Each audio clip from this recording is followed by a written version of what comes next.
exchange I had with someone on TwilightSucks.com has prompted me to remind you that when I speak in generalizations, I am aware that there will always be exceptions to any given statement. I am either speaking about humanity in general or specifically about rabid Twilight fans. If I ever speak about teenage girls in general, I apologize. I'm trying not to because I know that is a very slippery slope. Now, before I go any further, I must stop and address the issue of Twu Luv. This is the official point of the novel, after all. I don't believe in any notion of so-called true love, at least not in the way the Twihards use the term. Let me qualify, I don't believe in predestined love, or the concept of soulmates. Bella believes that her love for Edward has been predetermined, as this quote from Eclipse illustrates. Hair. The worst part, I hesitated, and then let the words spill out in a flood of truth. The worst part is that I saw the whole thing, our whole life, and I want it bad, Jake. I want it all. I want to stay right here and never move. I want to love you and make you happy, and I can't, and it's killing me. It's like Sam and Emily, Jake. I never had a choice. I always knew nothing would change. Maybe that's why I was fighting against you so hard. Eclipse PDF, page 348. She couldn't possibly be fighting against him because he totally forced himself on her or anything. Now, it seems to me that love is 5% physical attraction, 35% friendship, and 60% hard work. But there's the problem. Not only do you need to be friends with your partner, you actually have to put out a conscious effort to maintain the relationship. Give sometimes when you want to take, or compromise even if you feel you're in the right.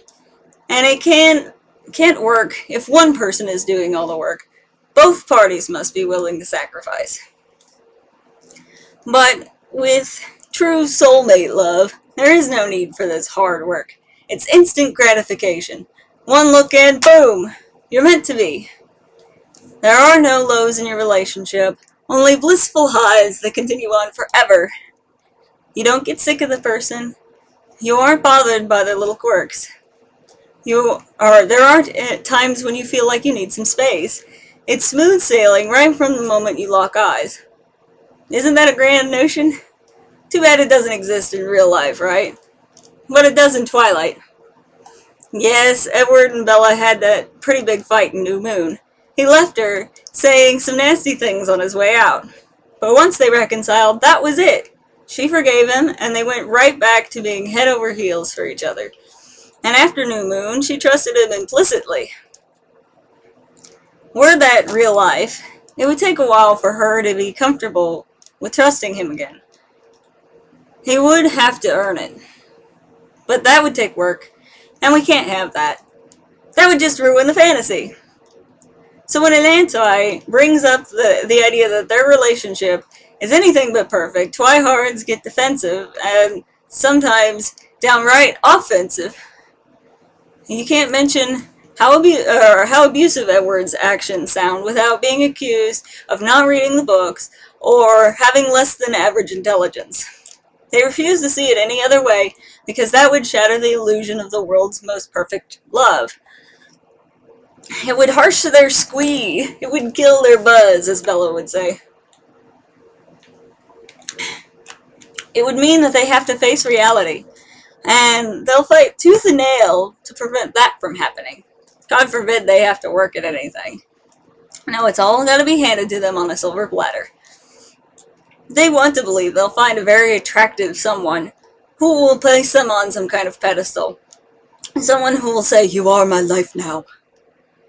Then everything will be sparkles and meadows forever and ever. And that special person will never expect a thing from them in return. Their mere presence will be enough to keep them happy. This is why there are threads on message boards saying things like, "Twilight has ruined guys for me." And I'll be honest, I kind of wish it worked that way. However, the difference is that I know it doesn't. In real life, it's push and pull, give and take. If and when I find myself in a relationship, I will put forth the effort. When you work hard for something, isn't the payoff always that much more satisfying? If you put your time and sweat and tears into it, it tends to actually mean something. But it isn't easy, and Twilight is. I can hear them now, of course. It's just fantasy, they'll scream. It's a fictionist book, as in not real. But for a lot of fans, it is real, or at least they wish it was. So they go looking for it in reality. Therein the danger lies. There are a lot of people out there who are willing to tell them exactly what they want to hear, only to take advantage of that desperation. Case in point, the infuriating tale of poor little Renesmee Bella Stephenie, linked to your right. It ended well, but there for a while it made me want to weep for humanity.